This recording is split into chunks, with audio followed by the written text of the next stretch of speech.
तत्पदम्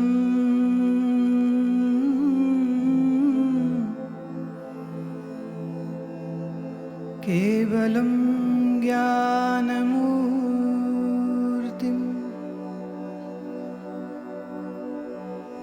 द्वन्द्वातीतं गगनसदृशम् तत्त्वमस्यादिलक्ष्यम्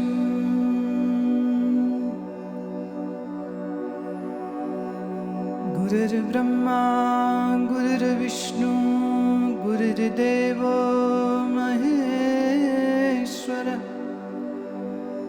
गुरुर्साक्षात् परब्रह्म तस्मै श्री गुरवे नमः।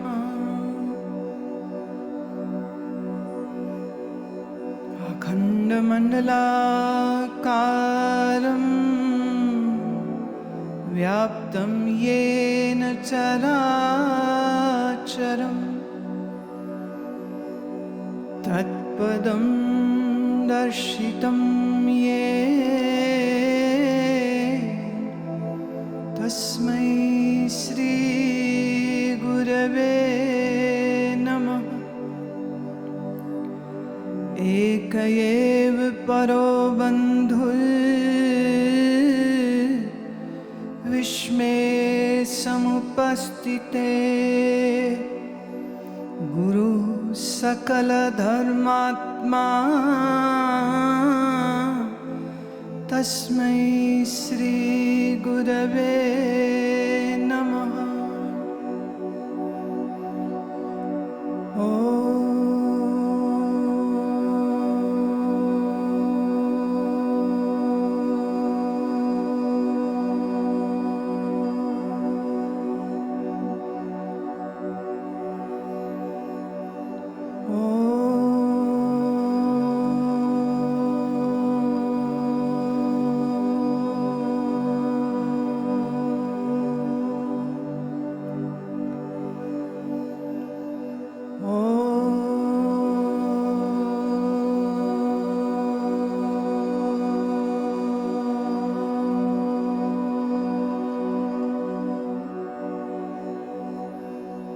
शांति शांति शांति।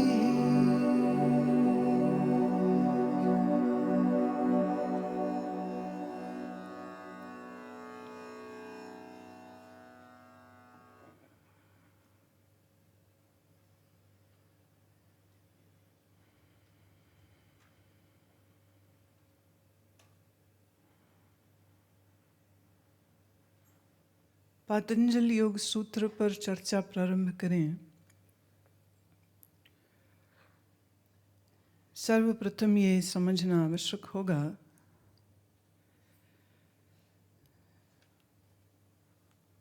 कि पतंजल योग और सूत्र, ये तीन शब्द पहले समझे जाएं। पतंजल एक व्यक्ति का नाम नहीं है, यह एक पदवी है। जैसे वेद व्यास मात्र एक व्यक्ति का नाम नहीं है, व्यास एक पदवी है। जैसे पंडित, जैसे ब्राह्मण, जिन्होंने दर्शन शास्त्र के ऊपर कार्य किए हैं, जिन्होंने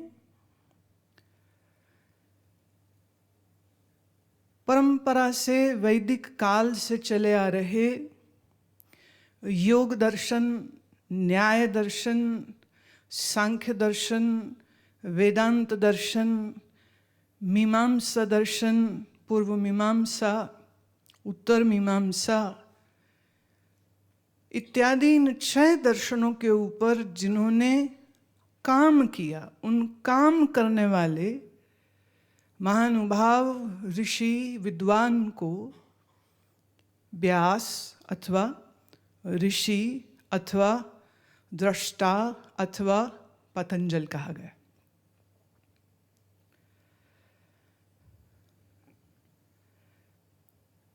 परंपरा से अगर हम देखें तो जिन योग सूत्रों पर हम इस ग्रंथ में समाहित जिन सूत्रों की चर्चा करने जा रहे हैं,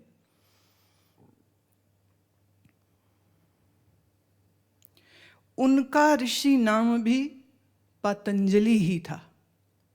ये एक अलग बात है।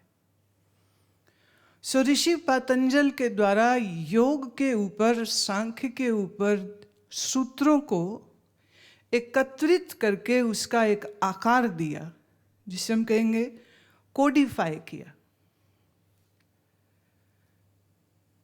सो द कोडिफायर ऑफ योग सूत्रास इज कॉल्ड ऋषि पतंजलि, और पतंजलि एज सच अपने आप में एक पदवी, एक विद्या और विद्वता की सर्टिफिकेशन का नाम है। जैसे आप प्रोफेसर कहेंगे, किसी को चतुर्वेदी कहें, त्रिवेदी कहें, द्विवेदी कहें, या किसी का पीएचडी है तो वो भी डॉक्टर कहता है। डीलिट है माने डॉक्टरेट है, तो anybody who will do D Litt will be called doctor.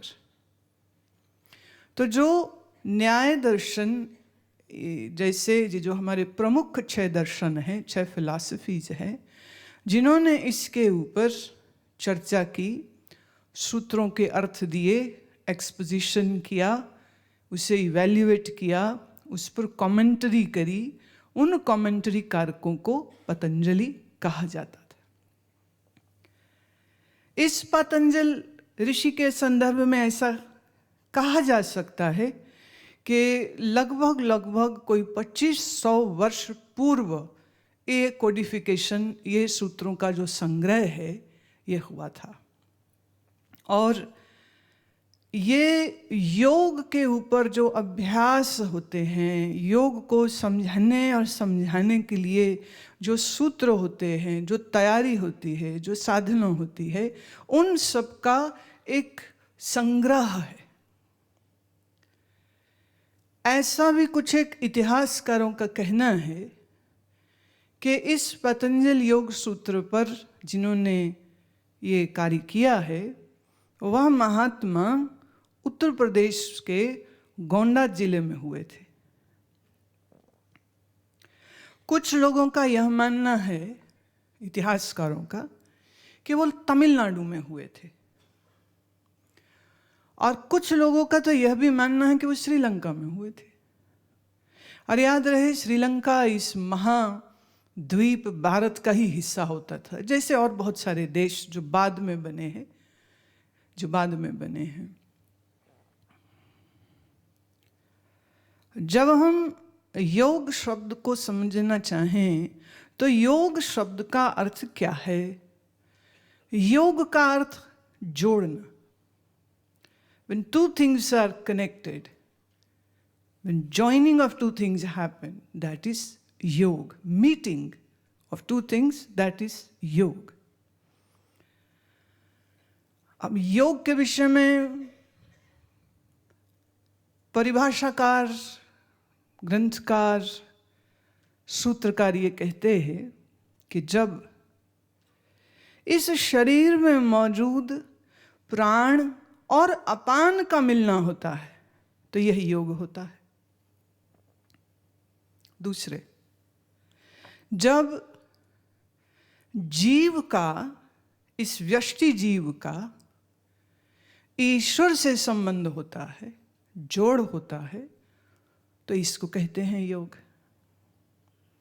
तीसरा, जब व्यक्तिगत इस अंतःकरण में निहित चेतना का परम चेतना से मिलाप होता है तो उसका अर्थ है योग। That is, meeting of the micro consciousness with the macro consciousness is yoga. That is meeting of the individual prana with Mahaprana is yoga. और एक सूत्रकार ये भी कहते हैं कि जब हमारा मन लीन हो जाता है चैतन्य रूप ब्रह्म में, तब ये योग है। फिर कहीं ने कहा कि जब युज समाधौ इस धातु से बना है, तो इस धातु से अर्थ यह हुआ कि दो चीज मिलना तो योग है ही, पर युज समाधौ, जब तुम्हारा मन समाधि में चला जाता है तो ये योग होता है। माने बिना समाधि के योग नहीं हो सकता है। पतंजल योग सूत्र है, कोई मजाक नहीं है। ये पतंजल योग सूत्र है, कोई कथा कहानी नहीं है जिसे आप बेहोशी में सुने, आधे सो लें आधे जग लें। Not possible. ये पतंजल योग सूत्र है। यहाँ विवेक, बुद्धि, तत्परता, एकाग्रता, तन्मयता, मन का समाहित होना, ये सब चाहिए। सच तो ये है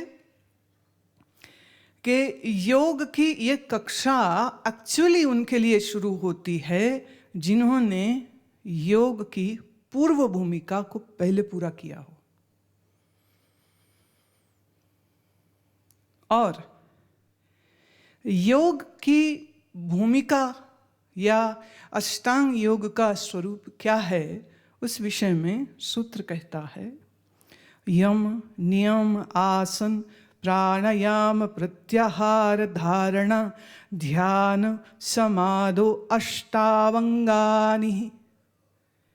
यम नियम पहले याद है, इसका पालन किया हो। अब यहाँ आकर के प्रायः लोग जो है वो बड़ी जोर से फंस जाते हैं। फंस इस तरह से जाते हैं क्योंकि यम क्या है ये मालूम नहीं, नियम क्या है ये मालूम नहीं, तो उसका पालन कैसे करेंगे।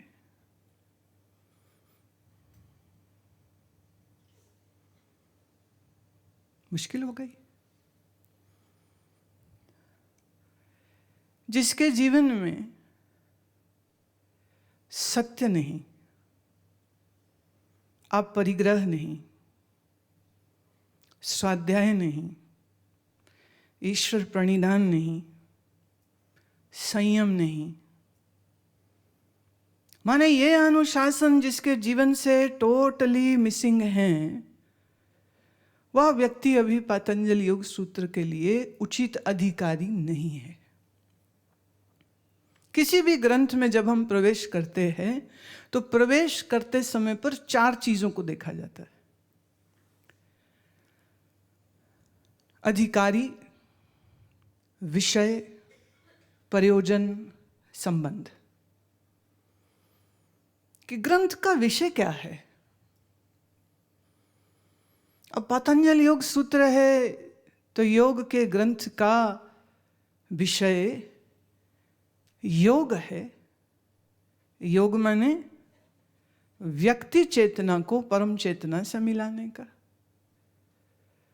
प्राण और अपान के मिलाने का, शरीर के तल पर, मन के तल पर उसे समाहित और एकाग्र करने का, चित्त के तल पर उसे शुद्ध चित्तात्मा बनाने का, चेतना के संबंध में उसे दिव्य चेतना बनाने का। यह विषय है इसका। अब इस विषय का अधिकारी कौन है? Who deserves, who is a volunteer, eligible, fit for this? अधिकारी।